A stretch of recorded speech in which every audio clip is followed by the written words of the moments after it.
Había una joven que llegó al rancho más abandonado del municipio de Talpa de Allende con 500 pesos en el bolsillo, una foto descolorida y el corazón partido en dos mitades que todavía no terminaban de cicatrizar. No venía a pedir, no venía a mendigar. Venía a reclamar lo único que le quedaba en este mundo después de que todo lo demás se había ido deshaciendo, lenta y cruelmente, como se deshace el azúcar en el agua, sin hacer ruido, sin dejar nada. Tenía 18 años recién cumplidos, y ya sabía lo que era el hambre de verdad, no el hambre de querer algo, sino el hambre que aprieta el estómago a medianoche cuando uno no comió porque no había con qué. Ya sabía lo que era trabajar hasta que los pies se hinchaban tanto que los zapatos apretaban incluso estando parados. Ya sabía lo que era dormir en cuartos que olían a humedad y cloro, con el sonido de otras personas respirando en la oscuridad.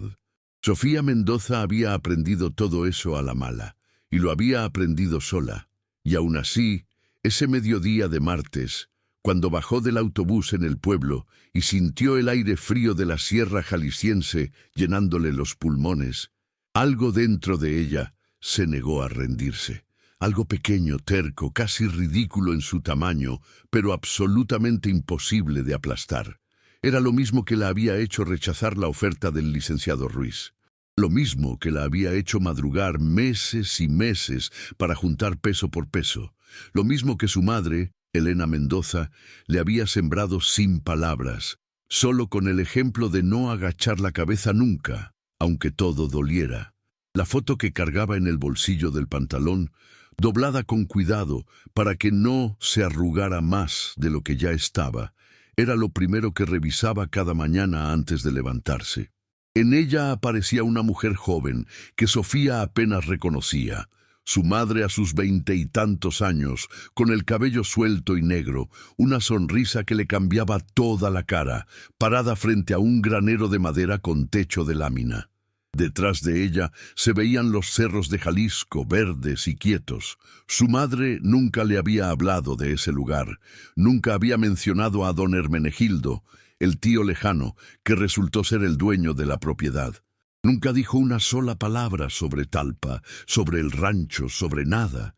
Y Sofía, que había pasado los últimos 3 meses preguntándose el porqué de ese silencio, llegó a la conclusión de que tal vez nunca lo sabría.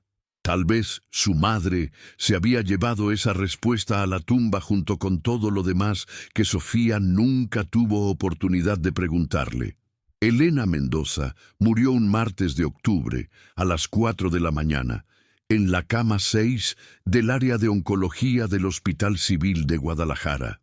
Sofía estaba ahí, sostenía su mano desde hacía 18 horas seguidas, sin dormir, sin comer más que un vaso de atole que le ofreció la señora del piso de abajo del cuarto donde se hospedaba. La enfermera le dijo que había sido tranquila, que no hubo dolor al final. Sofía asintió porque no encontró ninguna otra respuesta dentro de sí misma. Salió al pasillo. Se sentó en una silla de plástico naranja y se quedó mirando el piso de loseta durante no supo cuánto tiempo. No lloró. No en ese momento. Lloró después, sola, en el baño del albergue donde dormía, con el chorro de agua abierto para que nadie la escuchara. Lloró hasta que le dolió la garganta y hasta que los ojos se le hincharon tanto que apenas podía ver. Lloró por su madre. Lloró por los años que no tuvieron. Lloró por el futuro que ya no iba a compartir con ella. Y cuando terminó, se lavó la cara con agua fría, se miró en el espejo sucio del baño comunitario y se dijo a sí misma, en voz muy baja, «Ya estuvo. A jalar. El funeral costó 12,000 pesos. Sofía no tenía 12,000 pesos. Sofía no tenía ni 2,000 pesos. Tenía 948 pesos en efectivo y una tarjeta de débito con 322 pesos. La funeraria más barata que encontró le hizo una propuesta. Podía pagar 8,000 pesos al contado y el resto en 6 mensualidades de 700 pesos. Firmó el papel sin leerlo bien, porque las letras se le movían de tanto que habían llorado sus ojos. Así que enterró a su madre con deuda, igual que había vivido casi toda su vida, con lo que tenía más lo que debía. La tía Remedios, hermana del difunto esposo de su madre al que Sofía nunca conoció, la acogió durante el novenario por lástima o por obligación. Nunca quedó del todo claro. Le dio un cuarto pequeño junto a la cocina que olía a gas y a mole viejo. Le puso condiciones desde el primer día: que ayudara con la limpieza, que no hiciera ruido después de las 10 de la noche, que no invitara a nadie. Sofía cumplió con todo sin chistar. Cumplió durante 9 días. Al 10º día, cuando pasó el novenario y los vecinos dejaron de llegar con comida y flores, la tía Remedios le dijo, mirándola a los ojos con una frialdad que Sofía nunca olvidó: «Ya se cumplió lo del duelo, mija. Tienes hasta el viernes para buscar dónde quedarte». Ese viernes, Sofía Mendoza salió de la casa de la tía Remedios con una mochila de 20 litros que contenía todo lo que poseía en el mundo. 3 mudas de ropa, unos tenis gastados de repuesto, una cobija delgada, la foto de su madre, su acta de nacimiento, la CURP, y una parrilla eléctrica pequeña que había comprado de segunda mano en el tianguis por 80 pesos. Tenía 212 pesos en efectivo. Debía todavía 10.200 pesos de la funeraria. Había dejado la preparatoria a 2 meses de terminar porque los gastos del hospital y los cuidados de su madre no le habían dejado tiempo ni energía para nada más. No tenía trabajo fijo, no tenía referencias laborales, no tenía a nadie a quien llamarle. Tenía 18 años y el mundo entero en contra, y sin embargo caminó por la banqueta de esa colonia de Zapopan con la espalda derecha y la mirada al frente, porque agachar la cabeza era algo que su madre nunca le había enseñado a hacer. Consiguió su primer trabajo esa misma semana, limpiando casas. La señora Hortensia Velarde, que vivía en una residencia de 3 pisos en la colonia Jardines del Sol, la contrató después de que Sofía tocó su puerta y le preguntó directamente si necesitaba ayuda doméstica. La señora Hortensia la miró de arriba abajo, le hizo 3 preguntas y le dijo que podía empezar el lunes a las 7 de la mañana con un sueldo de 180 pesos por jornada de 12 horas. Sofía aceptó sin negociar porque no tenía margen para negociar.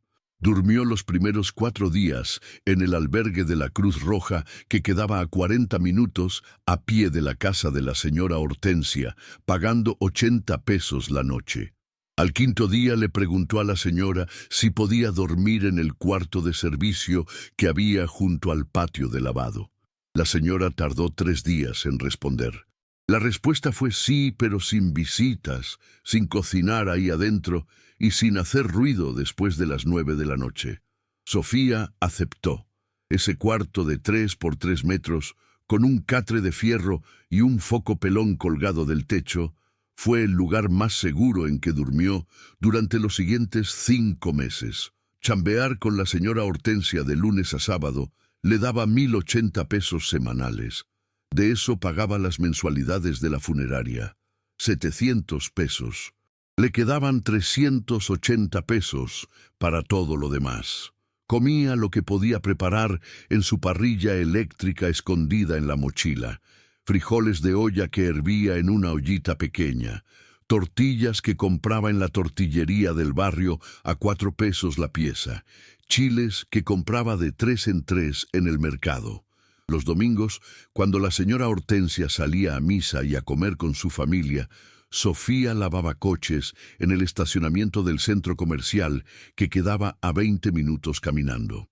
Cobraba 40 pesos por coche y limpiaba entre 8 y 12 coches por domingo, dependiendo de la afluencia. Eso le daba entre 320 y 480 pesos extra que guardaba en un sobre de papel manila pegado con cinta adhesiva en el fondo de su mochila debajo de la ropa. Así pasaron 3 meses.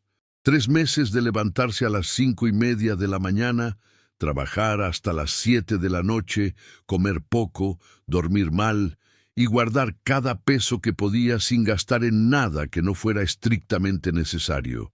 No compraba ropa nueva, no compraba dulces ni refrescos, no salía a ningún lado más que al trabajo y al mercado.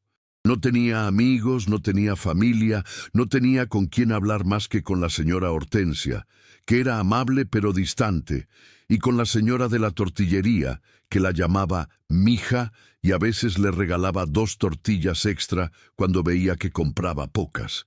Esas 2 tortillas extra eran, algunos días, lo más cercano a una caricia que Sofía recibía. Fue en esos meses de silencio y trabajo cuando el licenciado Esteban Ruiz la encontró. Llegó un miércoles a la tarde, tocando la puerta de la residencia de la señora Hortensia, con un maletín de piel gastada y una carta con membrete notarial.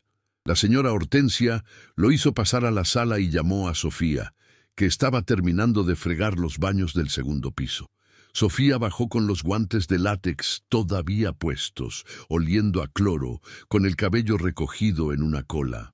El licenciado Ruiz era un hombre de unos 65 años, con bigote gris, lentes de armazón metálica y el tipo de traje que se usa cuando uno quiere parecer importante sin serlo del todo. La miró con una mezcla de lástima y cálculo que Sofía identificó de inmediato. Había visto esa mirada antes, en cobradores, en funcionarios de hospital, en la señora del DIF que le hizo el trámite del acta de defunción. Era la mirada de alguien que viene a ofrecerte algo que necesitas, pero que en realidad va a costarte más de lo que parece. El licenciado Ruiz le explicó el asunto con la paciencia de quien ha explicado cosas parecidas muchas veces. Don Hermenegildo Mendoza, tío segundo de su madre por parte del abuelo paterno de Elena, había muerto sin testamento en el pueblo de Talpa de Allende, Jalisco, hacía 3 años. La propiedad que poseía, un terreno de media hectárea con construcción de madera en las afueras del pueblo, había quedado en un limbo legal hasta que un juzgado de Guadalajara determinó que la única heredera viva era Elena Mendoza. Al morir Elena, sin haber reclamado la propiedad, el derecho pasaba directamente a su hija, Sofía Mendoza. La propiedad tenía impuestos prediales atrasados por 4,000 pesos y gastos notariales por 2,800 pesos. El licenciado Ruiz tenía una propuesta. Él pagaría los 6,800 pesos de gastos y trámites a cambio de que Sofía le cediera el 50% del valor de la propiedad cuando ésta se vendiera. Estimaba que el terreno podía venderse en entre 80,000 y 120,000 pesos, dependiendo del estado en que estuviera. Sofía escuchó todo sin interrumpir. Cuando el licenciado terminó, hubo un silencio de varios segundos. Sofía se quitó los guantes de látex, los dobló y los puso sobre la mesa de centro con mucho cuidado. Le preguntó si podía llevarse los documentos para leerlos con calma. El licenciado dijo que sí, que por supuesto, con toda confianza. Sofía tomó los papeles, los metió en su mochila y le dijo que lo llamaría. El licenciado Ruiz se fue con una sonrisa de satisfacción prematura que Sofía notó perfectamente. Esa noche, en el cuarto de servicio, leyó los documentos 4 veces. No entendió todo, pero entendió lo suficiente. La propiedad existía. Era real, era suya por ley, y el licenciado Ruiz, que claramente sabía más de lo que decía, quería la mitad de algo que ella todavía no había visto. ¿Por qué ofrecería tanto si no valiera más?, pensó, y algo en esa pregunta la hizo decidir. No iba a firmar nada, no iba a regalar nada, iba a juntar el dinero ella sola y a reclamar lo que era suyo sin deberle nada a nadie. Juntó los 6,800 pesos en 2 meses y 12 días. 2 meses de no comprar nada que no fueran frijoles, tortillas y chiles. 2 meses de dormir 5 horas en vez de 6 para poder hacer turnos de madrugada en el mercado de abastos, descargando cajas de verdura a 40 pesos la hora. 2 meses de lavar más coches los domingos, de ofrecerse para limpiar casas los sábados por la tarde, cuando la señora Hortensia le daba permiso. Cuando por fin tuvo el dinero, Lo contó 3 veces sobre el catre, bajo la luz del foco pelón, y sintió algo que no sabía muy bien cómo nombrar. No era alegría exactamente, era más como alivio mezclado con orgullo, el orgullo silencioso de quien sabe que hizo algo difícil sin pedir ayuda. Le quedaban 500 pesos después de pagar todo. 500 pesos y un papel que la declaraba dueña de algo que nunca había visto. El autobús de segunda clase salía de la Central Nueva de Guadalajara a las 7 de la mañana y llegaba a Talpa de Allende 5 horas después. Sofía compró su boleto la noche anterior, 142 pesos ida y vuelta, y durmió mal porque la emoción y el miedo se le mezclaron de una manera que no le dejó quieta. Se levantó a las 4:30, se bañó con agua fría porque el calentador del cuarto de servicio nunca funcionaba bien. Se peinó con cuidado, se puso la mejor ropa que tenía, que era una blusa de flores que había comprado en el tianguis por 15 pesos y unos pantalones de mezclilla que tenían un pequeño remiendo en la rodilla izquierda que ella misma había cosido.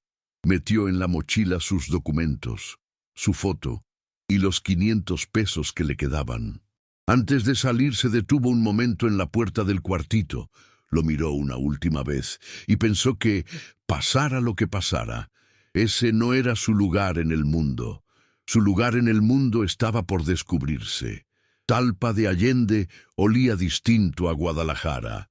Olía a pino, a tierra húmeda, a pan recién horneado que salía de alguna panadería invisible que Sofía no supo ubicar, pero cuyo aroma la siguió desde que bajó del autobús hasta que llegó al centro del pueblo. Las calles eran empedradas y angostas, subiendo y bajando entre cerros cubiertos de pinos, con casas de adobe pintadas de colores que el tiempo había ido lavando hasta volverlos suaves. Azul desteñido, amarillo pálido, rosa viejo. Había poca gente a esa hora de la tarde, un martes nublado de noviembre. Un señor mayor barriendo la banqueta frente a su taller de herrería. 2 mujeres platicando en la esquina con bolsas del mandado. Un niño corriendo con un perro flaco y feliz. Sofía se acercó a la tienda de abarrotes que quedaba frente a la iglesia y le preguntó a la señora que atendía, una mujer de mediana edad con delantal florido y el cabello recogido con un pasador de mariposa, si sabía dónde quedaba el antiguo terreno de don Hermenegildo Mendoza. La señora la miró con curiosidad, no con desconfianza, sino con la curiosidad natural de pueblo chico, donde la gente sabe los nombres y las historias de todos. «A la parcela de los Mendoza», dijo, señalando hacia las afueras del pueblo con un gesto vago de la mano. «Lleva años abandonada, mija. Ahí no hay nada que valga la pena». Sofía le agradeció y siguió caminando. El camino de terracería comenzaba al final de la calle principal y se adentraba entre milpas secas y cercas de alambre de púas hacia los cerros. Sofía caminó 30 minutos, con la mochila al hombro y los ojos puestos en el paisaje que le resultaba extraño y familiar al mismo tiempo. Extraño porque nunca había estado ahí. Familiar porque era el paisaje de la foto, esos cerros, ese cielo plomizo de noviembre, esa quietud de campo que en la ciudad nunca se encuentra. Cuando vio el granero a lo lejos, se detuvo. Era exactamente como en la fotografía, el mismo granero de madera, las mismas proporciones, el mismo techo de lámina que ahora estaba oxidado y lleno de agujeros del tamaño de puños. Solo que en la foto, todo era nuevo, pintado, lleno de vida. Y ahora, 15 años después, era una ruina. Las maderas estaban podridas en los bordes, cubiertas de musgo y de una enredadera trepadora que había ido ganando terreno palmo a palmo, hasta cubrir casi toda la pared norte. Las ventanas no tenían vidrios, solo huecos oscuros que el viento cruzaba sin pedir permiso. La puerta principal colgaba de una sola bisagra. La maleza había crecido hasta la altura de las ventanas en todo el perímetro. Un árbol de guayaba silvestre había nacido junto a una de las paredes y ahora empujaba contra ella con la paciencia lenta y brutal con que los árboles empujan las cosas que no pueden moverse. El terreno era de media hectárea, como decían los documentos. Árido en algunas partes, con algunas zonas donde el pasto había crecido sin orden. Había montones de escombro junto a la barda que delimitaba la propiedad, restos de algo que alguna vez fue una estructura pequeña, quizás una letrina o un gallinero. Al fondo, junto a un árbol de tejocote que sí parecía saludable y que tenía frutos pequeños y amarillos colgando de las ramas, había un pozo cubierto con una tapa de madera gruesa y oxidada que alguien había asegurado con una cadena y un candado. Sofía lo notó desde lejos. El pozo se veía distinto al resto del abandono, como si alguien, en algún momento, hubiera querido asegurarse de que permaneciera cerrado. Se acercó al granero primero. Empujó la puerta colgante con cuidado, esperando que se cayera, pero aguantó con el chirrido de la bisagra sola que tenía. Adentro olía a madera vieja, a ratón, a tierra y a algo más que tardó en identificar: aceite de motor. El piso era de tierra apisonada con algunas tablas de madera que crujían bajo sus pies. Había una mesa de madera volcada en un rincón, una silla rota, varios costales vacíos de harina que el tiempo había convertido en harapos. En las paredes había clavos de los que alguna vez colgaron herramientas. Solo quedaban los clavos y las manchas oscuras que las herramientas habían dejado. Y en el rincón del fondo, casi oculto bajo un montón de costales viejos y tablas caídas del techo, había una trampilla en el piso. Sofía la vio inmediatamente. Era difícil no verla, aunque el desorden la ocultara parcialmente. Era una trampilla cuadrada de madera reforzada con una barra de metal de unos 80 centímetros por lado, con una argolla de hierro como asa. Alguien había colocado encima de ella una pila de costales y tablas que evidentemente no habían caído ahí por accidente. Alguien los había puesto ahí a propósito. Sofía se quedó mirando la trampilla desde la entrada del granero durante un momento muy largo, con el corazón haciéndole una pregunta que sus pies ya estaban respondiendo. Caminó hacia ella. Apartó los costales y las tablas uno por uno. El polvo que levantó le hizo toser. Debajo de todo, la trampilla estaba cerrada con otro candado, más pequeño que el del pozo, pero igual de oxidado. Sofía salió a buscar entre los escombros del exterior y encontró, después de 10 minutos de rebuscar entre piedras y malas hierbas, una varilla de fierro de unos 60 centímetros. Volvió adentro, metió la varilla en la argolla del candado y empujó.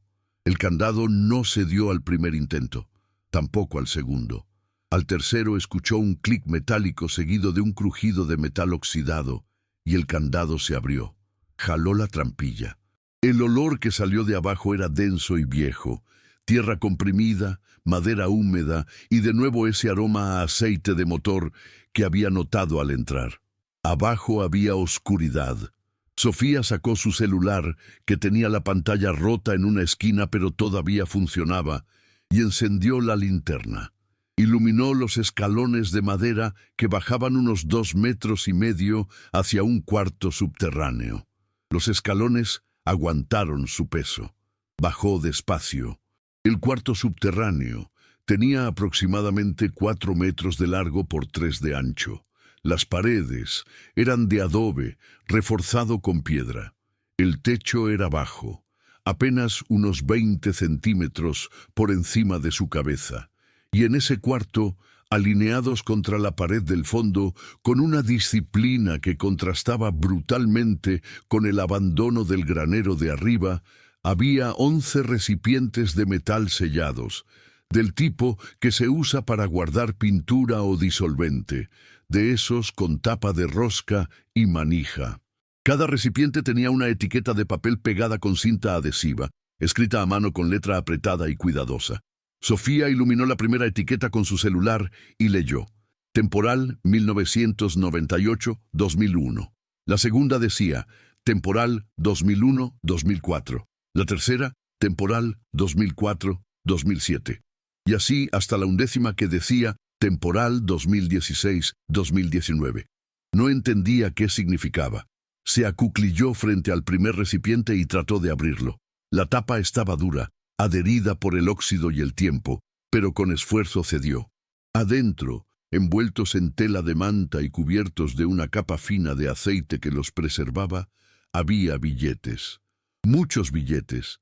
Billetes de 500 pesos, de 200 pesos, de 100 pesos, apretados y ordenados en fajos asegurados con ligas de hule que el tiempo había vuelto frágiles.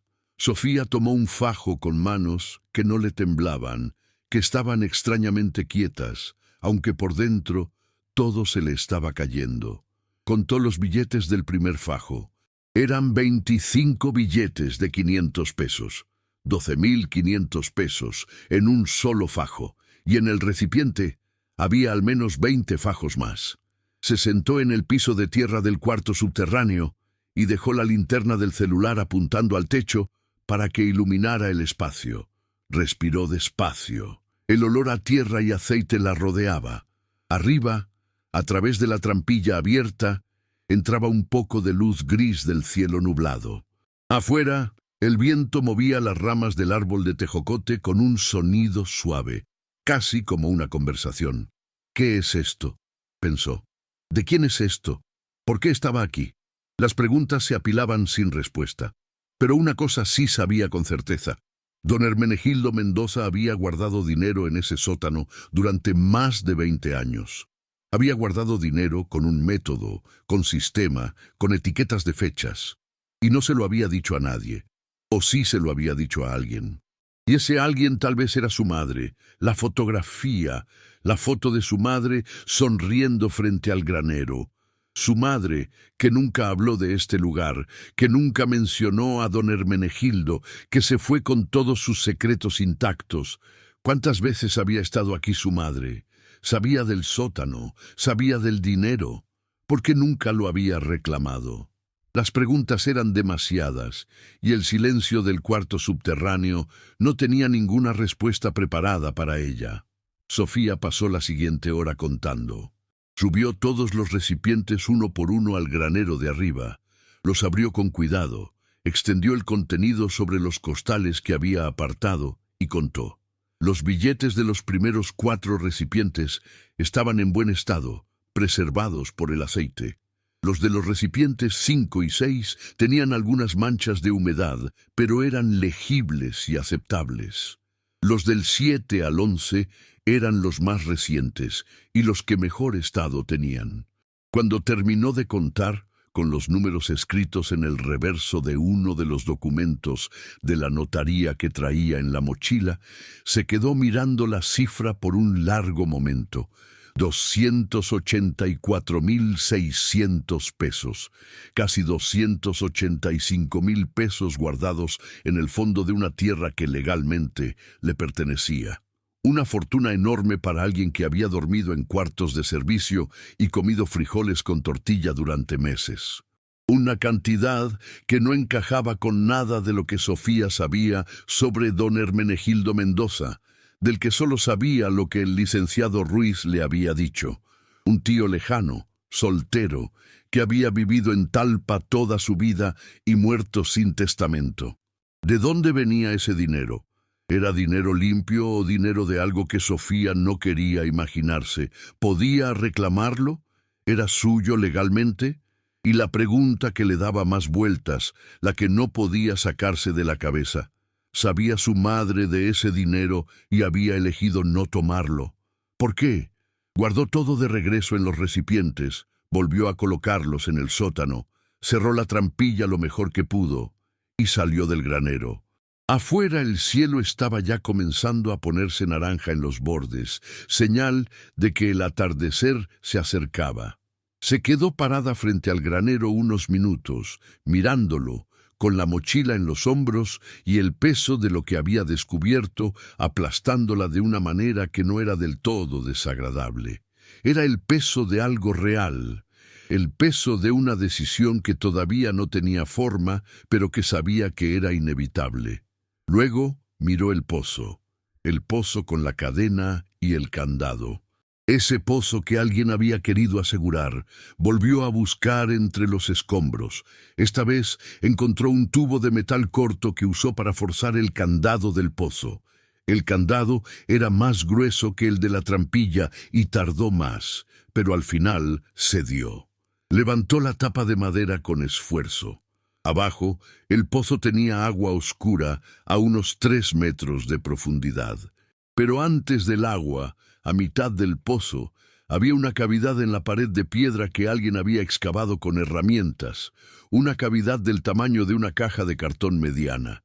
En esa cavidad, metida en una bolsa de plástico gruesa asegurada con varias vueltas de cinta canela, había una caja de lata del tipo que se usa para guardar galletas o caramelos.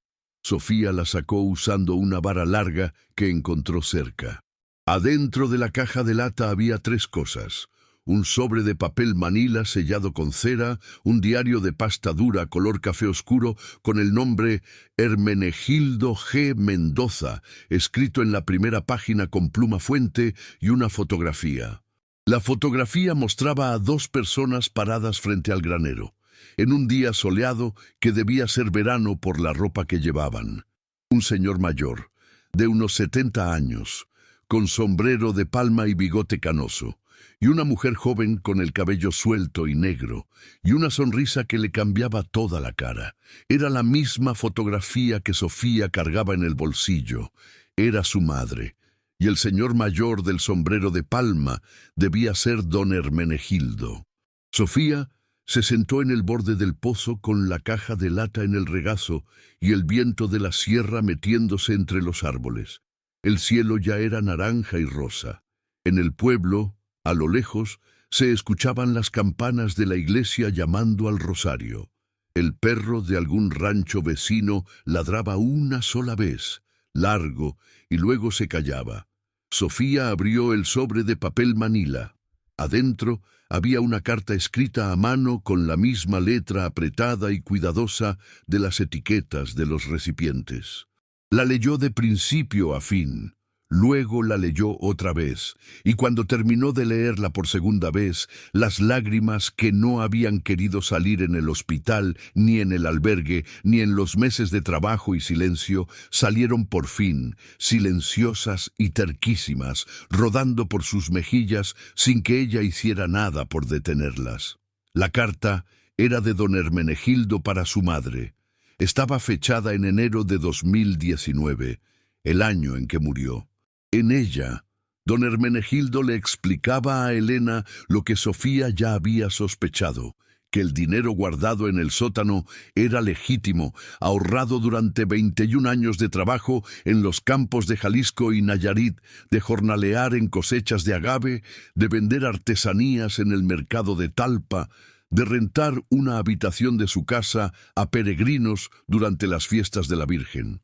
Era el dinero de toda una vida de trabajo de un hombre solo, que no había tenido hijos, que no había tenido a quien heredarle nada, hasta que recordó a su sobrina Elena, la hija de su primo Aurelio, a quien había perdido de vista hacía décadas. El dinero era para Elena y para su hija, para que no les faltara, para que tuvieran un arranque, para que la tierra y el dinero y el rancho les sirvieran de algo que él, por no haberse comunicado a tiempo, no había podido darles en vida. Pero don Hermenegildo no había podido localizarlas antes de morir. Había intentado contactar a su madre a través de vecinos, de conocidos, de cartas que no llegaron o que sí llegaron, y que Elena, por razones que Sofía jamás entendería del todo, no había contestado.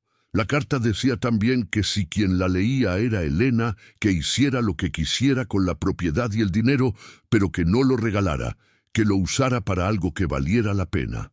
Y si quien la leía era la hija de Elena, que su nombre era Sofía, según le habían dicho, que supiera que tenía sangre de gente trabajadora y honrada, y que ese dinero no era caído del cielo, sino cosechado con años de callos en las manos y madrugones en el campo, y que por eso valía doble. Sofía dobló la carta con mucho cuidado y la volvió a meter en el sobre. Guardó el sobre y la foto en la caja de lata. El diario lo dejó para más tarde, para cuando pudiera leerlo con calma, en algún lugar con luz suficiente. Cerró la caja, la metió en su mochila junto a sus documentos y su foto, y se quedó parada frente al granero en ruinas, mirándolo en la luz última del atardecer. El cielo ahora era violeta en los bordes, y las estrellas empezaban a aparecer, tímidas, sobre los cerros de pino. Olía a tierra mojada porque había caído un poco de llovizna mientras ella estaba adentro. Olía a guayaba silvestre. Olía a humo de leña de alguna cocina del pueblo cercana. Todo lo que hizo mi madre para que yo no supiera que esto existía, pensó, y aún así llegué. No era resentimiento lo que sentía, era algo más complejo, más difícil de nombrar. La tristeza de no haber sabido antes, la ternura de entender que tal vez su madre tenía sus razones, razones que el diario de don Hermenegildo quizás ayudaría a entender. Y debajo de todo, quieta y firme, como el granero mismo, aunque ambos estuvieran a punto de caerse, la certeza de que ese lugar era suyo y que iba a hacer algo con él, algo concreto, algo real, algo que valiera los años de trabajo, los cuartos de servicio, las tortillas de frijol, los 500 pesos del bolsillo, el autobús de 5 horas. Caminó de regreso al pueblo con el paso firme de quien sabe a dónde va, aunque todavía no sepa exactamente cómo va a llegar. El camino de terracería estaba oscureciéndose, pero los cerros se veían todavía contra el cielo violeta, quietos y enormes, con sus pinos negros recortados en la última luz. A lo lejos, el pueblo brillaba con sus focos amarillos y el sonido de la campana que seguía llamando al rosario con esa paciencia eterna que tienen las campanas de los pueblos mexicanos, como si el tiempo no les urgiera, como si supieran que la gente al final siempre llega. Llegó al centro del pueblo a las 7:30 de la noche. La señora de la tienda de abarrotes estaba cerrando cuando Sofía pasó por enfrente. La señora la vio y la llamó con un gesto. Le preguntó si había encontrado lo que buscaba. Sofía la miró y tardó un momento en responder. Al final dijo que sí, que había encontrado más de lo que buscaba. La señora sonrió con esa sonrisa de pueblo que no pregunta más, porque sabe que hay cosas que se cuentan solas cuando llega el momento. Le ofreció a Sofía un taco de frijoles con queso que sobraba del almuerzo y un refresco. Sofía los aceptó y comió parada en la banqueta frente a la tienda, mirando la iglesia iluminada y las primeras estrellas de Jalisco. Esa noche durmió en el único cuarto de huéspedes disponible en Talpa, en la posada de la señora Consuelo Torres, que cobraba 280 pesos la noche y que incluía café de olla y pan dulce en la mañana. Era el cuarto más caro en que Sofía había dormido en los últimos 6 meses. Era también el primero en que durmió bien. A la mañana siguiente, con el café de olla caliente entre las manos y el pan de yema todavía tibio sobre la mesa del comedor, Sofía leyó el diario de don Hermenegildo. Tomó 3 horas. El diario abarcaba desde 1992 hasta 2018. Era la historia de un hombre solo que había pasado su vida trabajando la tierra y queriendo a su familia desde lejos, porque la vida y la distancia y el orgullo de los adultos hace esas cosas con las familias. En esas páginas estaba la historia de su abuelo Aurelio, que había tenido un pleito con don Hermenegildo sobre un terreno que ya no existía, y ese pleito había roto la relación entre las 2 ramas de los Mendoza durante décadas. Estaba la historia de cómo don Hermenegildo había rastreado a Elena cuando era ya una señora con una hija, viviendo en Guadalajara, y cómo había querido contactarla, pero no había sabido cómo sin reabrir viejas heridas que tal vez era mejor dejar quietas. Estaban también las entradas sobre el dinero, meticulosas y honestas, de dónde venía cada peso, en qué trabajo lo había ganado, cuánto había juntado en cada período, por qué lo guardaba en el sótano en vez de en un banco. La respuesta a esa última pregunta era simple y triste. Don Hermenegildo no confiaba en los bancos, porque en 1995 el banco donde tenía todos sus ahorros quebró y se los quedó. Y desde entonces guardó todo en la tierra, literalmente, en el sótano de su propio rancho. La última entrada del diario era del 12 de septiembre de 2018. Don Hermenegildo escribía que se sentía cansado, que el doctor del pueblo le había dicho que el corazón ya no estaba bien, que quería poner sus asuntos en orden. Escribía que esperaba que la carta y el diario llegaran a las manos correctas, que si Sofía los leía, que supiera que la familia Mendoza tenía raíces que no se habían muerto, aunque pareciera que sí, que las raíces sobreviven a los inviernos y el invierno largo de los rencores familiares también termina algún día. Sofía cerró el diario con cuidado. Se quedó mirando la taza de café vacía. La señora Consuelo Torres pasó por el comedor, la vio y le preguntó si quería más café. Sofía dijo que sí, por favor. Cuando la señora volvió con la olla, Sofía le preguntó cómo era vivir en Talpa. La señora Torres se sentó en la silla de enfrente con esa naturalidad de las personas del campo que no necesitan mucha invitación para platicar, y le habló del pueblo durante 20 minutos, de los peregrinos que llegaban todo el año a visitar a la Virgen de Talpa, de los aguacateros que tenían sus huertas en los cerros, de los artesanos que hacían muebles de madera de pino que se vendían en Guadalajara, de cómo el pueblo era pequeño pero no se quedaba quieto, de cómo en los últimos años había llegado algo de turismo de la ciudad buscando el tipo de lugar tranquilo que ya no se encuentra fácil. Sofía escuchó con atención. Mientras escuchaba, algo en su cabeza iba tomando forma lentamente, como cuando la niebla de la mañana va levantándose y deja ver el paisaje que siempre estuvo ahí. Pensó en el terreno de media hectárea, en el granero que podía repararse, en el pozo que tenía agua, en la tierra árida que con trabajo y tiempo podía ser otra cosa. En el dinero guardado en los 11 recipientes de metal, que era suficiente para arrancar algo si se usaba con cabeza. Pensó en lo que don Hermenegildo había escrito, que lo usara para algo que valiera la pena. Pagó su cuarto, le agradeció a la señora Consuelo y caminó de regreso al terreno. Esta vez lo miró diferente, no como una ruina, como un punto de partida. Caminó cada metro del terreno, contando pasos, calculando, imaginando. Sacó un papel de su mochila y empezó a anotar. ¿Cuánto costaría reparar el granero, básicamente? ¿Cuánto costaría comprar materiales para cercar bien el perímetro? ¿Cuánto costaría un viaje de tierra de siembra para la parte más árida? ¿Cuánto costaría instalar luz y agua? No sabía hacer esos cálculos con precisión, pero sabía que no eran imposibles. Sabía que con los 284.600 pesos, si se usaban con disciplina, se podía hacer bastante. Mucho más que vender y repartir y volver a no tener nada. El primer problema llegó esa misma tarde. Sofía estaba todavía en el terreno cuando llegó una camioneta pick-up de año, color negro, con rines cromados y los vidrios polarizados. Del lado del conductor bajó un hombre de unos 40 años, fornido, con botas vaqueras de piel de víbora y una camisa de cuadros metida en el pantalón con un cinturón piteado. Traía una sonrisa amplia que no le llegaba a los ojos.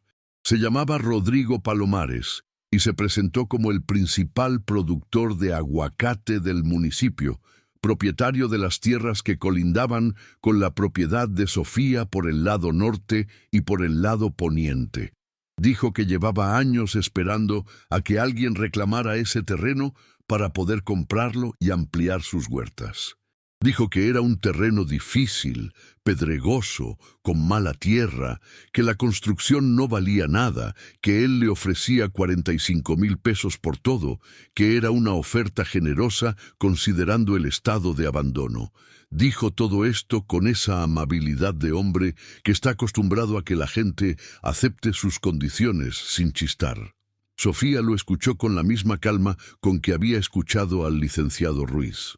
Cuando Palomares terminó, le preguntó cortés pero directa, ¿cómo sabía él que el terreno había sido reclamado? El hombre sonrió y dijo que en los pueblos chicos todo se sabe. Sofía asintió.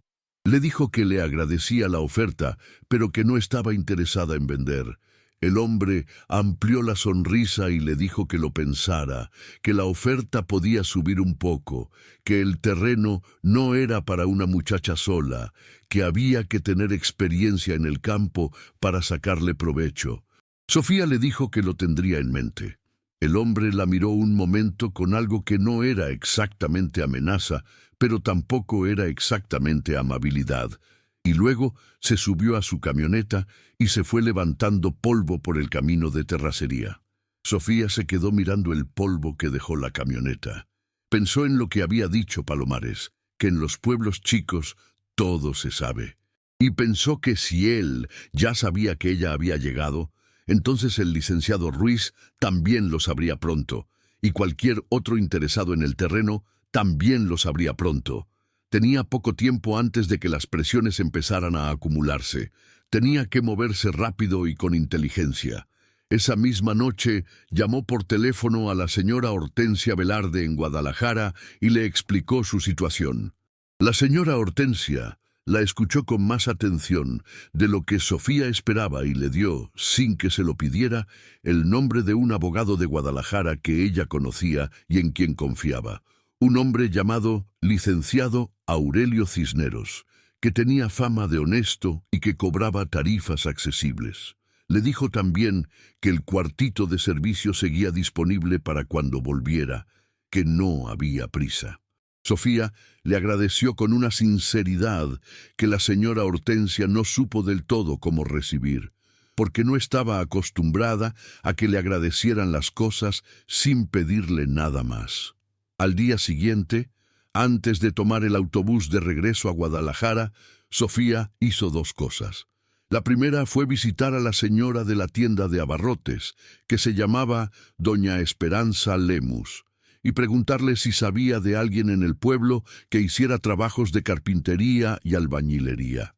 Doña Esperanza, sin dudar un segundo, le dio el nombre de Fermín Aguilar, un señor de 62 años que había pasado toda su vida construyendo y reparando cosas en Talpa y que cobraba justo y trabajaba bien. Sofía le agradeció y le pidió el número de teléfono. La segunda cosa que hizo fue regresar al terreno, bajar al sótano y sacar de uno de los recipientes el dinero suficiente para dos cosas urgentes: pagar los primeros trabajos de reparación que le iba a encargar a Fermín Aguilar y contratar al licenciado Cisneros para que revisara todos los documentos y le dijera con exactitud qué podía hacer con ese dinero sin meterse en problemas. Sacó 40,000 pesos. Los contó 3 veces. Los metió en la parte más honda de su mochila, debajo de todo. Volvió a sellar el sótano con la trampilla. Salió del granero, miró el terreno una última vez desde la puerta del granero con esa mirada nueva, la mirada de alguien que ya no está viendo lo que hay, sino lo que puede haber. Luego caminó hacia el pueblo para tomar su autobús. El viaje de regreso a Guadalajara duró 5 horas, igual que el de ida. Pero Sofía llegó diferente a como había salido. No era que el mundo hubiera cambiado, que los problemas hubieran desaparecido, que el camino se hubiera vuelto plano. Era que ella había cambiado la manera en que miraba el camino. Llegó con una lista en la cabeza y 40,000 pesos en la mochila y la certeza de que por primera vez desde la muerte de su madre tenía algo más que el día de hoy. Tenía un plan. Los meses siguientes fueron los más ocupados y los más difíciles de la vida de Sofía Mendoza, que ya había tenido meses bastante difíciles. El licenciado Aurelio Cisneros resultó ser exactamente lo que la señora Hortensia había dicho. Un hombre de unos 55 años, calvo, con lentes pequeños y una manera directa de hablar que Sofía agradeció después de tantas semanas lidiando con el lenguaje resbaladizo del licenciado Ruiz. Cisneros revisó los documentos, consultó con un notario de Guadalajara y le explicó que el dinero encontrado en el sótano era, desde el punto de vista legal, parte de los bienes heredados junto con la propiedad. Era dinero que había pertenecido a don Hermenegildo y que pasaba a ella como heredera legal. Le recomendó hacer una declaración patrimonial ante el SAT para transparentar el origen, lo cual era perfectamente posible, dado que el diario de don Hermenegildo documentaba detalladamente el origen de cada peso. Le cobró 2.500 pesos por la consulta y le dejó sus datos para cuando necesitara asesoría adicional. El proceso de regularización tomó 3 meses y costó 12.000 pesos en trámites, declaraciones y honorarios del licenciado Cisneros. Al final de esos 3 meses, Sofía tenía en el banco, en una cuenta a su nombre, 268.000 pesos. El resto se había ido en los trámites, en los primeros trabajos de reparación en el terreno, en transporte, en comida, en los gastos básicos de esos meses. Pero los 268.000 pesos en el banco eran suyos, limpios, declarados, sin deberle nada a nadie. Rodrigo Palomares intentó presionarla 2 veces más. La primera vez mandó a uno de sus empleados al terreno, mientras Fermín Aguilar y su hijo mayor estaban trabajando en la reparación del granero, a decirle a Sofía que la oferta ya no era de 45.000, sino de 30.000, porque el terreno había bajado de valor por el ruido de las obras. Sofía mandó de vuelta al empleado con un mensaje muy claro y muy cortés, que no estaba interesada en vender a ningún precio. La segunda vez, Palomares fue en persona. Llegó de nuevo con su camioneta negra y sus botas de víbora, y esta vez el tono fue diferente. Le dijo que el camino de acceso al terreno pasaba por una franja que técnicamente pertenecía a uno de sus campos y que podía complicar el acceso cuando quisiera. Sofía llamó al licenciado Cisneros esa misma tarde. Cisneros revisó los documentos del terreno y encontró algo que Palomares o no sabía o esperaba que Sofía no supiera. Había una servidumbre de paso registrada desde 1978 que garantizaba el acceso al terreno de los Mendoza por ese camino de terracería, y esa servidumbre seguía vigente. Sofía le mandó al licenciado Cisneros que le informara a Palomares por escrito. No volvió a tener problemas con él, aunque sabía que el hombre no estaba contento. Fermín Aguilar resultó ser exactamente lo que doña Esperanza había dicho, justo y bueno en su trabajo. Tenía la cara curtida de quien ha pasado décadas bajo el sol jalisciense, las manos con los callos en los lugares exactos donde deben estar, y una manera de evaluar una construcción con los ojos que le recordaba a Sofía cómo su madre evaluaba la frescura de la fruta en el mercado, con una combinación de experiencia y instinto que no se aprende en ningún libro. Fermín le dijo desde el principio lo que necesitaba el granero: reparar el 40% de la cubierta de lámina, reemplazar las maderas podridas en las paredes norte y oriente, reforzar la estructura interior, instalar una puerta nueva, impermeabilizar el piso de tierra con un mortero delgado. Calculó el trabajo en 42 días hábiles y 85.000 pesos en materiales y mano de obra. Sofía negoció hasta llegar a 78.000, que era lo que ella había calculado que podía destinar a esa etapa sin comprometer el resto del plan. Dieron trato con apretón de manos. Mientras Fermín y su hijo trabajaban en el granero, Sofía hizo sus propios cálculos. Había leído sobre los peregrinos que llegaban a Talpa todo el año.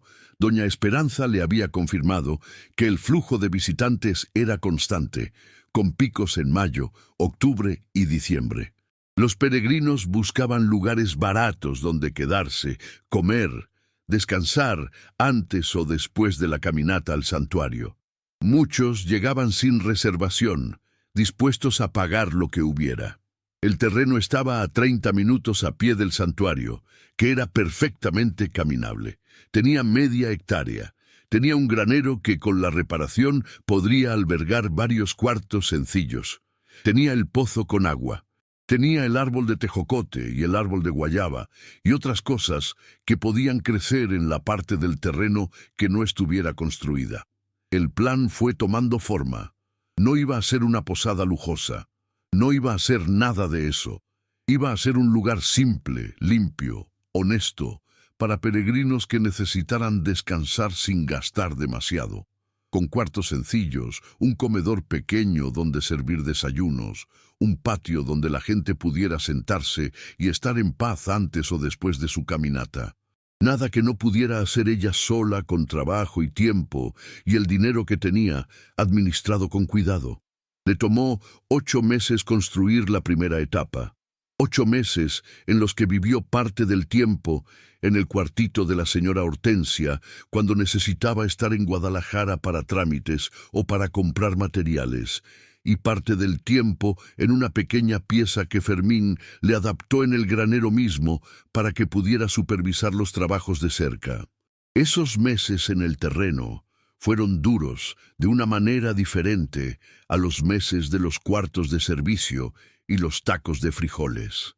Eran duros por el trabajo físico, por el frío de las madrugadas en la sierra, por la soledad de estar en un pueblo que todavía no era del todo suyo, por las dudas que llegaban a las 3 de la mañana cuando el viento movía las láminas nuevas del granero con un sonido que se parecía demasiado al llanto.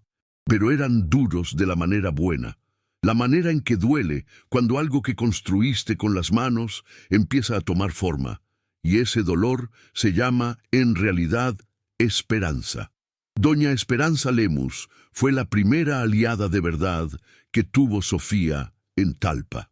Desde el principio le fue dando información, presentándola con gente del pueblo, aclarando quién era honesto y quién no, quién podía ayudar y quién solo iba a estorbar. La presentó con el padre Salvador, el párroco joven que tenía buenas relaciones con los grupos de peregrinos que visitaban el santuario. La presentó con la señora Graciela Ramos, que llevaba 12 años vendiendo comida a peregrinos en el atrio de la iglesia y que conocía los ritmos y las necesidades de ese flujo de visitantes mejor que nadie. La presentó con don Leobardo Fuentes, el fontanero más confiable del municipio, que le instaló la bomba del pozo y la red de tubería del granero a un precio razonable, porque doña Esperanza le dijo que la muchacha era de fiar. Fermín Aguilar, a su vez, empezó a traer a su propia red. Su cuñado, que hacía muebles de pino, su vecina, que hacía bordados que podían decorar los cuartos, su compadre, que tenía una ferretería en el pueblo y que podía conseguir materiales a mejor precio que en Guadalajara. Poco a poco, sin que Sofía lo hubiera planeado explícitamente, el proyecto fue convirtiéndose en algo que involucraba a varias familias del pueblo. No por caridad, sino porque cada quien veía en el proyecto una posibilidad de trabajo y de beneficio mutuo. Eso le gustó a Sofía. Eso se le hacía correcto.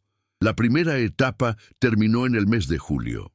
El granero había sido transformado en una construcción funcional con 4 cuartos sencillos, cada uno con 2 catres, colchones de hule espuma, cobijas de lana, una ventana con mosquitero y un gancho de madera para colgar la mochila.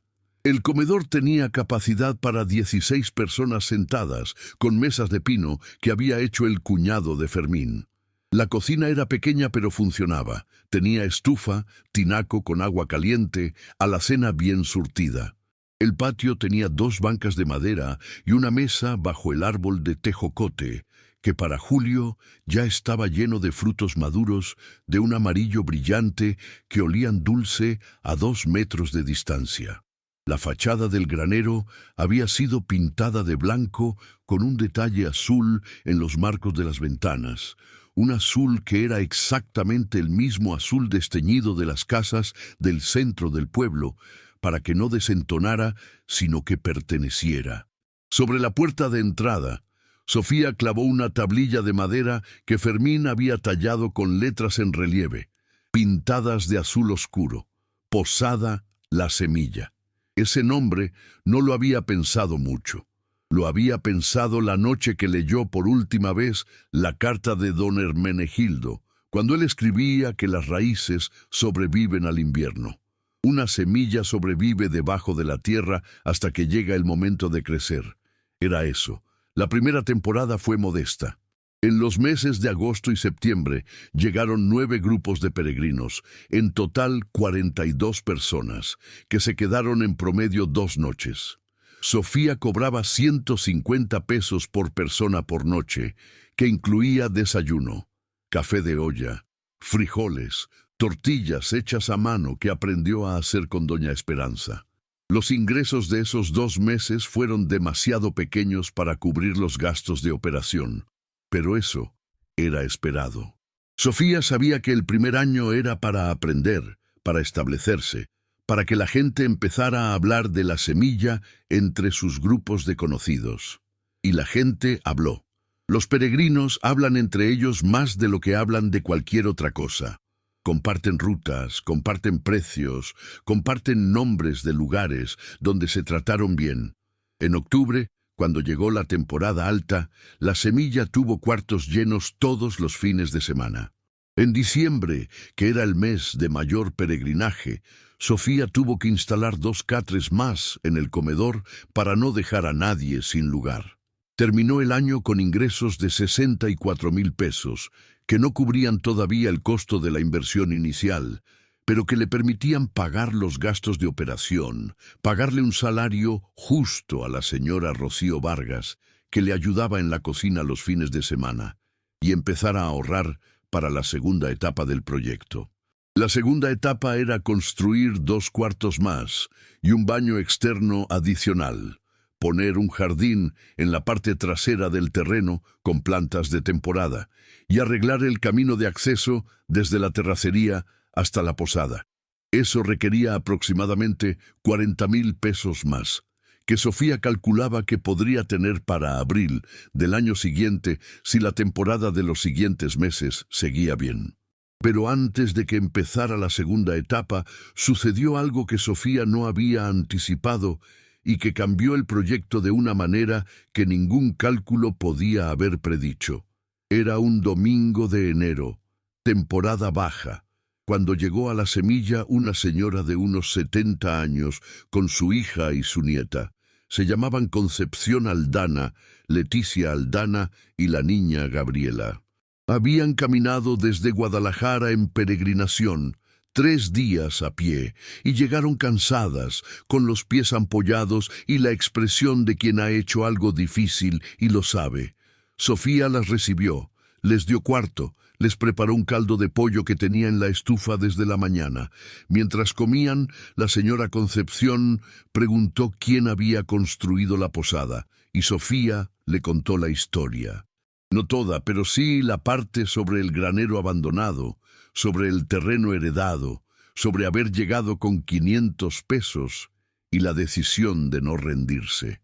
La señora Concepción la escuchó en silencio. Cuando Sofía terminó, la señora sacó de su bolso una billetera vieja y de la billetera una foto pequeña. La foto mostraba a 2 personas frente al granero, el señor del sombrero de palma y su madre joven. Era la misma fotografía que Sofía tenía en el bolsillo, la misma exacta. Sofía se quedó sin habla. La señora Concepción explicó que era prima de don Hermenegildo, que tenían décadas sin verse, que había venido al santuario entre otras cosas para visitar el terreno del primo difunto y despedirse de él en ese lugar donde había pasado su vida. No sabía que el terreno había sido heredado, no sabía nada de Sofía. La foto se la había dado don Hermenegildo hacía quizás 20 años, en una de las pocas veces que se habían visto, y él le había dicho que esas dos personas en la foto eran su familia, aunque vivieran lejos y aunque no se conocieran todavía. Las dos mujeres estuvieron calladas durante un largo rato en el comedor de la Semilla, con el café de olla entre las manos y la foto sobre la mesa, bajo la luz de la tarde que entraba por la ventana y pintaba todo de ese color naranja cálido que tiene el sol de Jalisco en enero. La niña Gabriela, que tenía unos 8 años, se había dormido en uno de los catres sin avisar a nadie. Afuera, el árbol de tejocote movía sus ramas con el viento frío de la sierra y los frutos tardíos que todavía quedaban brillaban con la luz del sol. Sofía pensó en su madre, pensó en don Hermenegildo, pensó en todas las personas que habían estado conectadas por lazos que la vida y el orgullo y el tiempo habían ido tensando hasta casi romper. Pensó en que ella estaba sentada ahí, en ese comedor que no existía hace un año, con una mujer que era su familia sin que ninguna de las dos lo hubiera sabido hasta esa tarde. Pensó que las raíces, como había escrito don Hermenegildo, sobreviven al invierno, que a veces solo necesitan que alguien tenga el valor de volver a donde están enterradas. La señora Concepción y su familia se quedaron 4 noches. La señora Concepción le contó todo lo que sabía sobre la historia de los Mendoza, sobre el abuelo Aurelio y don Hermenegildo, sobre el pleito del terreno que había dividido a la familia, sobre los años de silencio que siguieron. Le contó cosas que el diario de don Hermenegildo no decía, cosas que solo se saben de boca en boca, de memoria en memoria. Y Sofía escuchó cada palabra con la misma atención con que había leído el diario y la carta, guardando todo en ese lugar interior donde se guardan las cosas que se necesitan para entender de dónde se viene. Antes de irse, la señora Concepción le dijo que volvería en mayo con más familia, que había primos y sobrinos y nietos que nunca habían venido a Talpa y que debían conocer el rancho de don Hermenegildo. Sofía la miró y pensó que eso era exactamente lo que don Hermenegildo había querido, que la tierra sirviera para reunir a los que el tiempo había separado. La segunda etapa del proyecto arrancó en marzo y terminó en junio. Los 2 cuartos nuevos, el baño adicional, el jardín. En el jardín, Sofía plantó lo que doña Esperanza le recomendó: quelites, verdolagas, epazote, hierbabuena, cilantro, una mata de chiles de agua que se adaptaba bien al clima de la sierra. No era un jardín decorativo, era un jardín útil que abastecía parte de la cocina y que olía a vida cuando uno caminaba cerca. Los peregrinos que llegaban se detenían a olerlo sin poder evitarlo. Para el mes de agosto, la Semilla tenía 6 cuartos con capacidad total para 24 personas, un comedor para 20, una cocina funcional, 2 baños, el jardín, el patio bajo el tejocote. Sofía había contratado a tiempo parcial a la señora Rocío para la cocina, a un joven del pueblo llamado Benjamín Guerrero para el mantenimiento y limpieza, y a la hija de doña Esperanza, que se llamaba Marisol, para ayudar en la recepción los fines de semana. No era un equipo grande, pero era suficiente para el ritmo que tenían, y cada quien ganaba un sueldo que, aunque modesto, era justo y puntual, que en Talpa no siempre era algo que se podía garantizar. Los ingresos del segundo año fueron de 138,000 pesos. Después de pagar sueldos, servicios, mantenimiento y materiales, quedaron libres 41,000 pesos que Sofía depositó en la cuenta del banco y que iban a ser el fondo para la tercera etapa, una sala de usos múltiples donde los grupos de peregrinos pudieran reunirse, una cocina más grande y tal vez, si los números seguían bien, una pequeña capilla al fondo del terreno que don Fermín ya había prometido construirle a precio de amigo. Rodrigo Palomares apareció una última vez. No fue en persona. Mandó a un notario de Guadalajara con una oferta formal. 180,000 pesos por la propiedad, que era 4 veces más de lo que había ofrecido al principio. El notario era un hombre educado que explicó la oferta sin presionar, porque Palomares había aprendido la lección de que con Sofía Mendoza la presión no funcionaba. Sofía lo escuchó, revisó el documento y le agradeció al notario su tiempo. Le dijo que respondería en una semana. Le respondió en 3 días, por escrito, a través del licenciado Cisneros, que no vendía, que la propiedad no estaba en venta, que le agradecía el interés, pero que su respuesta era definitiva. No volvió a saber de Palomares. El tercer año fue el año en que la semilla dejó de ser solo una posada y empezó a ser otra cosa.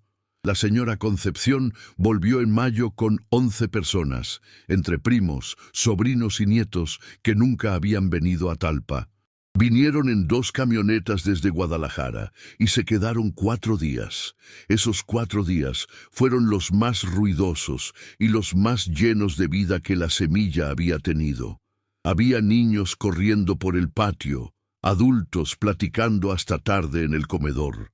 Alguien trajo una guitarra y una noche entera se convirtió en una especie de convivio improvisado, donde la señora Concepción contó historias de la familia Mendoza que a Sofía le llegaron al pecho de una manera que no esperaba. Era como escuchar una historia de la que ella era parte sin haberlo sabido. Era como encontrar páginas que faltaban en un libro que había leído incompleto toda su vida. La señora Concepción hizo algo más en ese viaje. Trajo consigo a su nieto mayor, un joven de 25 años llamado Eduardo, que estudiaba turismo en Guadalajara, y que, después de ver la semilla y escuchar la historia de Sofía, le propuso algo que ella no había pensado.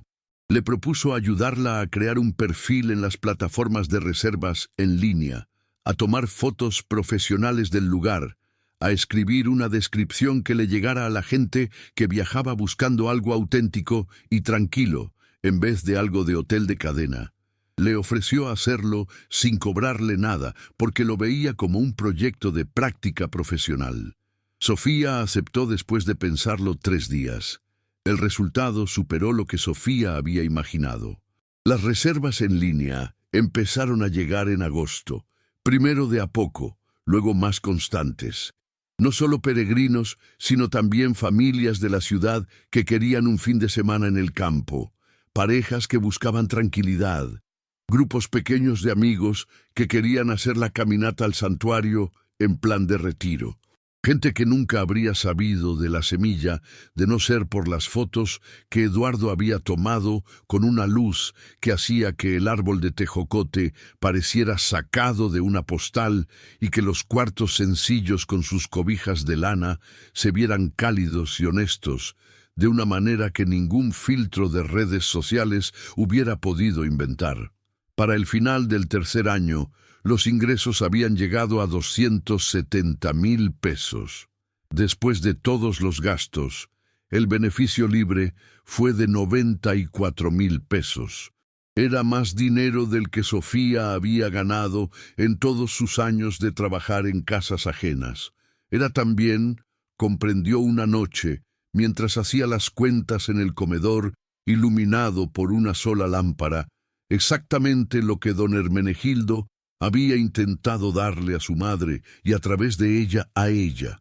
No el dinero en sí, que era solo una herramienta, sino la posibilidad de construir algo propio. Sofía tenía 21 años cuando cerró las cuentas de ese tercer año. Había llegado a Talpa con 500 pesos y el corazón roto, y ahora tenía una posada con ocupación estable, un equipo pequeño de personas del pueblo que dependían del trabajo que ella había creado, una red de familia lejana que había empezado a reunirse de nuevo, después de décadas de distancia, y un terreno que ya no era una ruina, sino un lugar vivo donde la gente llegaba a descansar y se iba más ligera. No era la historia de alguien que se hizo rica de la noche a la mañana. Era la historia de alguien que hizo con lo que tenía algo más grande que sí misma.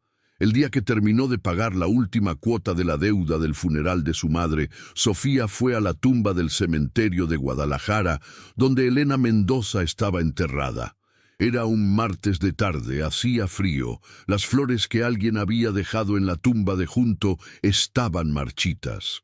Sofía puso en la lápida de su madre un ramito de tejocotes que había traído del árbol de la semilla, amarillos y fragantes.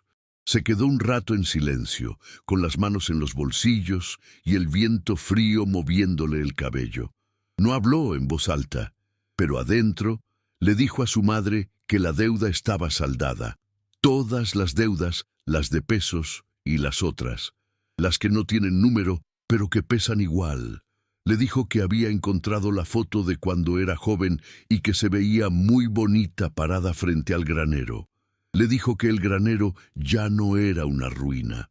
Le dijo que doña Esperanza le enseñó a hacer tortillas a mano y que le habían salido torcidas las primeras 20 veces, pero que ahora le salían bien. Le dijo que la señora Concepción le había contado muchas cosas sobre la familia Mendoza que ella no sabía. Le dijo que había mucho por hacer todavía, pero que iba bien. Luego sacó del bolsillo la foto descolorida, la que había cargado consigo desde el día que la tía Remedios la corrió de su casa con una mochila de 20 litros y 212 pesos. La miró un momento, la cara joven de su madre sonriendo frente al granero que ahora era la Semilla Posada. La dobló con cuidado, como siempre hacía, y la volvió a meter en el bolsillo. Recogió su mochila del suelo. Se acomodó el cabello y caminó hacia la salida del cementerio con la espalda derecha y la mirada al frente, como le había enseñado su madre, como siempre. Había personas en el mundo que tenían mucho desde el principio y que aún así encontraban la manera de quejarse de lo poco que tenían. Y había personas que llegaban con las manos vacías a una tierra olvidada y encontraban ahí, enterrado bajo el abandono y el polvo y los años, algo que nadie más había sabido ver. No era suerte, no era casualidad. Era el resultado de no rendirse cuando todo parecía indicar que rendirse era lo más sensato. Era el resultado de rechazar la mano fácil del licenciado Ruiz, de madrugar cuando el cuerpo pedía descanso, de guardar cada peso, de hacer la pregunta correcta en la tienda de abarrotes de doña Esperanza, de leer 4 veces una carta escrita por un hombre que murió sin saber si alguien la iba a leer alguna vez, de ver en un granero podrido no lo que era, sino lo que podía ser. Sofía Mendoza no era especial en el sentido de que le hubieran dado algo que a los demás no les dieran. Era especial en el sentido de que tomó lo que tenía, que era muy poco, y lo trató como si valiera todo. Y a veces eso, nada más eso, es suficiente para cambiarlo todo. La posada. La Semilla seguía en pie. 6 cuartos con sus cobijas de lana, el comedor con sus mesas de pino, el patio con el árbol de tejocote, el jardín de quelites y hierbabuena, la tablilla de madera con letras azules clavadas sobre la puerta. Y adentro, en el sótano del viejo granero que ya no era el mismo granero, pero que guardaba la misma historia, vacíos y limpios, los 11 recipientes de metal que un hombre solo había llenado con el trabajo de toda su vida, para que alguien que todavía no conocía pudiera tener un lugar en el mundo. Las etiquetas de papel todavía estaban pegadas en cada uno. Temporal 1998 a 2001, temporal 2001 a 2004, temporal 2004 a 2007, y así hasta la última. Sofía los conservaba ahí porque le parecía correcto, porque a veces lo que uno hereda no es el dinero ni la tierra ni la propiedad, sino la historia de cómo alguien trabajó para que uno pudiera estar de pie, y eso merece un lugar, merece que no se olvide. Merece que cada quien que llega a la Semilla y descansa bajo el árbol de tejocote y toma café de olla en el comedor de madera de pino sepa, aunque sea sin saberlo, que todo lo que tiene frente a los ojos empezó porque una muchacha de 18 años llegó a un terreno abandonado con 500 pesos en el bolsillo y tuvo el valor de no vender nada de lo que era suyo. Si llegaste hasta aquí en esta historia, seguramente es porque algo en ti la reconoció. Porque todos hemos tenido en algún momento ese terreno abandonado dentro, algo que parecía arruinado, sin valor, sin futuro. Y la pregunta que te deja esta historia no es si tú tendrías el valor de hacer lo que hizo Sofía, porque eso no lo sabe nadie hasta que le llega el momento. La pregunta que deja esta historia es más pequeña y más urgente que esa. ¿Qué tienes tú ahora mismo que parece una ruina, pero que en realidad podría ser un punto de partida? ¿Qué has dejado de ver porque el abandono y el polvo y los años te hacen creer que no vale la pena mirar? A veces todo lo que se necesita es bajar al sótano y abrir los recipientes. A veces lo que está ahí adentro es exactamente lo que siempre estuvo esperando que llegaras. Si esta historia te llegó al corazón, compártela con alguien que necesite creer que es posible construirse desde cero. Deja en los comentarios si tú habrías tenido el valor de rechazar la oferta del licenciado Ruiz, de quedarte con lo tuyo aunque pareciera que no valía nada. Nos gustaría saber tu historia, tu momento en que algo que parecía una ruina se convirtió en un comienzo. Y si crees en las herencias inesperadas, en las raíces que sobreviven al invierno, en la dignidad de quien trabaja sin pedir permiso, deja tu like y suscríbete al canal. Cada semana traemos historias de personas que encontraron su posada la semilla en los lugares más inesperados. Gracias por quedarte hasta el final de este viaje. Recuerda, a veces todo lo que se necesita es el valor de cruzar ese portón oxidado y ver lo que está esperando del otro lado. Nos vemos en la próxima historia.